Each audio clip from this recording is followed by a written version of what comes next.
valstybinių švenčių ar kitų Lietuvos valstybei atmintinų dienų proga yra nerašyta taisyklė.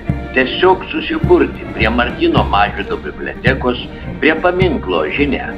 Leiskite priminti, kad šis paminklas pastatytas išimtinai Lietuvos laisvės kovotojų sąjungos iniciatyva bei organizacijos ryžtingų reikalavimų dėka. 2016 kovo 11 dienos minėjimas Seime turi ypatingą žymę. Lietuvos laisvės kovotojų sąjungos įtakojama Seimo vadovybė iškilmingo posėdžio dienotvarkę įtraukė žinomo politinio kovotojo su sovietinė okupacija 37 metus sovietiniuose lageriuose kalėjusio 1990 kovo 11 dienos signataro, pirmojo atkurtos nepriklausomos Lietuvos valstybės saugumo departamento vadovo Balio Gajausko pagerbimą su 90-uoju gimtadieniu. Jubiliatui Lietuvos laisvės kovotojų sąjungos iniciatyva įsteigta paminklo Žinia kopiją įteikė ir sveikinimo žodį tarė signataras Saulius Pečeliūnas.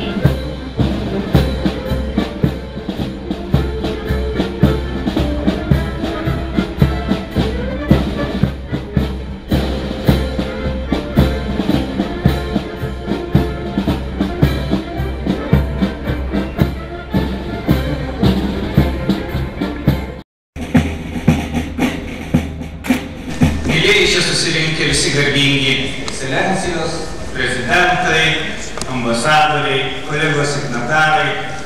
Man tikrai didelė garbė ir didelis džiaugsmas. Pasidžiaugti, kad šiandien kartu su mumis mes turim, nesuklysiu pasakydamas, žmogų legendą, su kuriuo kartu dirbom, tad leiski šiandien kartu ir pasidžiaugti.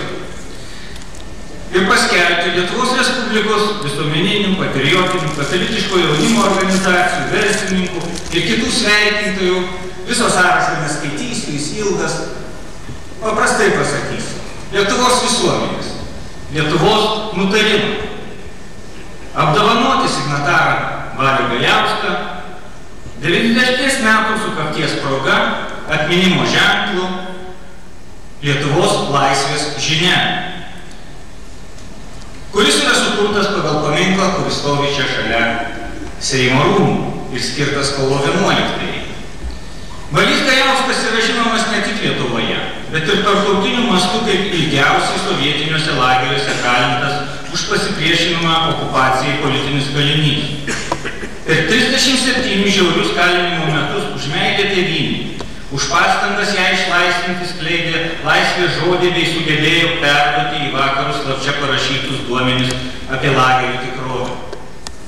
Nepaprasta drąsa ir ištvermė sužavėjo Jungtinių valstijų prezidentą Ronaldą Reiganą, kuris asmeniškai pasiekė jo laisvinimą ir išlaisvinimą. Jis tarptautinės laisvės ir taikos premijos Hjustonas Amerika laureatas. Balio Gajausko veiksmą KGB veiklai tirti komisijoje, politinių kalinių ir tremtinių, laisvės frakcijos pirmininko ir Lietuvos saugumo departamento generalinio direktoriaus pareigose paliko ryškų pėdsaką mūsų istorijoje. Garbaus amžiaus sulaukusi Liubijata savo didybę, dvasios grožiu išmintimi, tapusi lietuvių tautos ir jos valstybės tvirta kolona, nuoširdžiai sveikiname jubiliejaus proga, dėkojame už pasišventimą tėvynei, linkime dvasios tvirtybės, išminties kūrybai, geros sveikatos. Gerbiamas Baly, būkite paženklintas Lietuvos laisvės žinia. Kaip sakoma, tai žinia ir atpildas už viso gyvenimo nuopelnus nuo Lietuvos. Ačiū.